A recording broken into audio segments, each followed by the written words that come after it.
Bonjour. So we are starting a new unit, and the unit is about it. The name of the unit is Racontez-nous, which is tell us.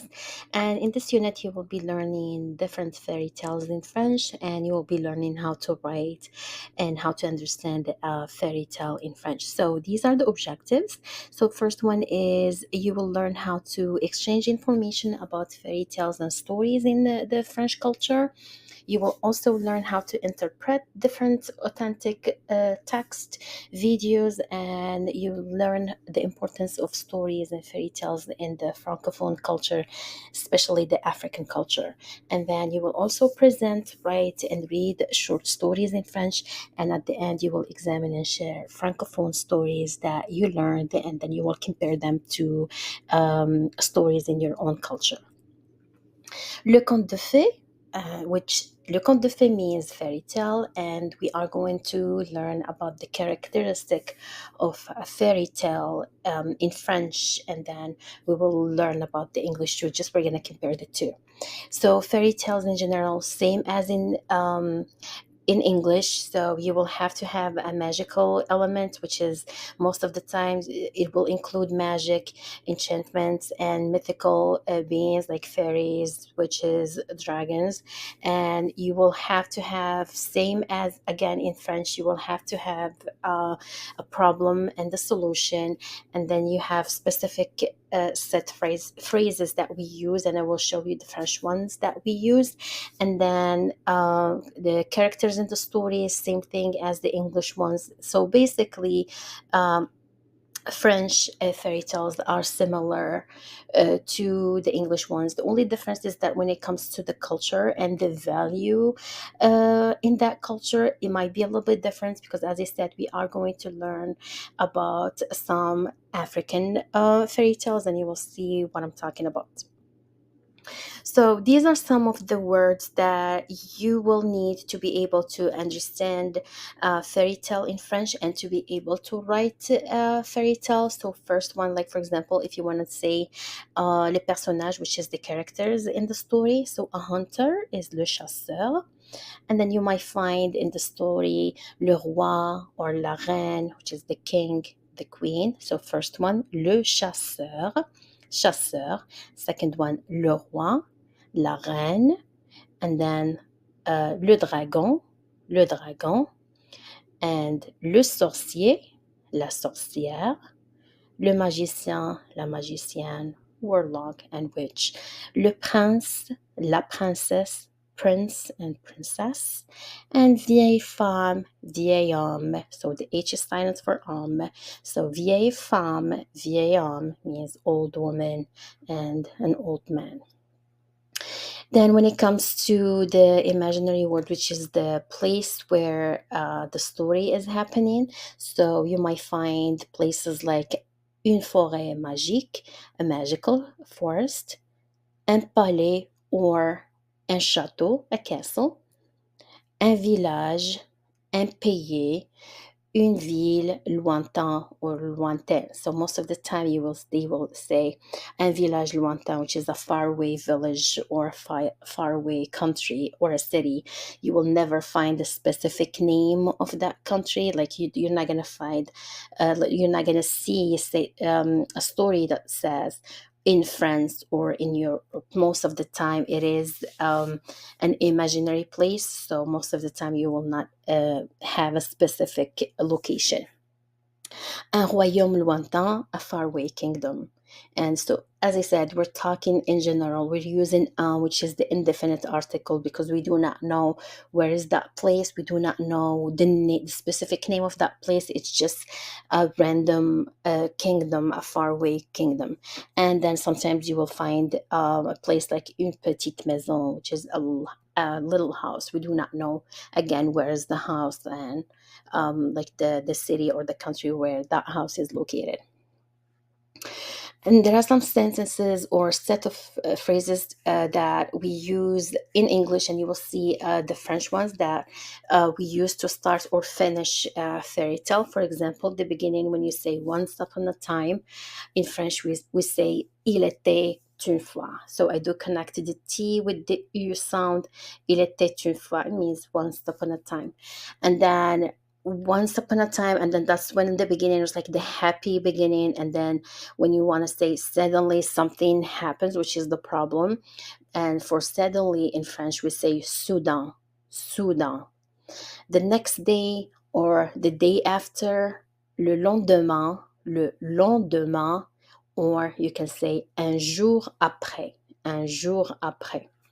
And then if you want to say a couple days later, 2 or 3 days later, quelques jours plus tard, quelques jours plus tard, 2 or 3 days later, 2 ou 3 jours après, 2 ou 3 jours après. Yesterday, the day before, hier, hier, or la veille. La veille means yesterday or the day before, and le jour d'avant, le jour d'avant. And if you want to say this day, ce jour-là, ce jour-là.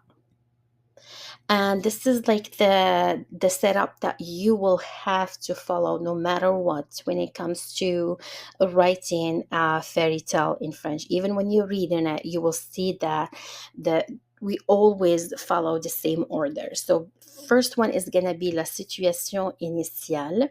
Situation initiale, basically it's like the beginning of the fairy tale. This is when which is can be like the first paragraph or first couple sentences. This is where you describe or you talk about the normal life that the heroes in your fairy tale like they're living a normal life, a happy life. So nothing was interrupting their life. So everything is good. And that's what we call la situation initiale.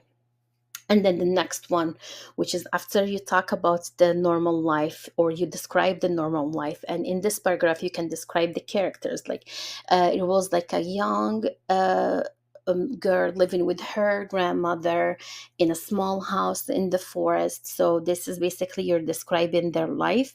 And then next one is going to be l'événement perturbateur. L'événement perturbateur, basically that's the problem, and this is what's gonna set the story after. So basically it is whatever is going to perturbate or to disrupt the normal life. So that's what we call l'élément or l'événement perturbateur. So basically it will start with suddenly something's going to happen. Suddenly, a lion will show up in the forest, and the lion is very hungry or something like that. So that's going to be the problem or l'événement perturbateur. The third one is going to be les conséquences du changement, which is after that's going to be the struggles that the hero will face to solve the problem. So maybe other characters in the story will help him or her, or maybe he will just find a solution, or he will do something to solve the problem. Those are the events that will come after the problem. And then the fourth one is la résolution du problème, which is the problem is solved. So basically is that like somebody is going to show up and help, for example, that girl, and will kill the lion, for example. So the problem is solved. And then the last one, which is the end of the story, is that it's going to be always happy. And then, yeah, that's it. So I'm going to show you some of the sentences that you can, or words that you can use to start your paragraph, or even to connect sentences. So to start a paragraph, you start by saying d'abord, ensuite, enfin. D'abord means at first, then we have ensuite means then, and then enfin means finally. Ce jour-là, on that day, and then you can use this one to start talking about the problem. Ce jour-là, that day, on that day, she was walking, and then somebody tried to steal her money or whatever. I'm just like giving you examples, but I hope you see what I mean by that. So, and if you don't want to use the ce jour-là, you can use soudain. And again, these two words, or even the next one, you will see that three of them, tout à coup, which is suddenly, three of them, you can use one of them to start talking about the problem. Un soir, une nuit, on an evening or a night. So even this one, you might use it if you want to start talking about the problem. Le lendemain, the next day. Pour finir, to finish. Finalement, finally. Heureusement, fortunately. Tard dans la nuit, late at night. or à partir de ce jour-là, starting that day. And this one, the last one, you can use it to talk about the lesson learned from the story. And if you want to start, or if you need some connectors to start your sentences, you can use ce matin-là, on that morning, hélas. So the H is silent, hélas, or malheureusement. It means sadly. Chaque fois que, whenever. Alors means then.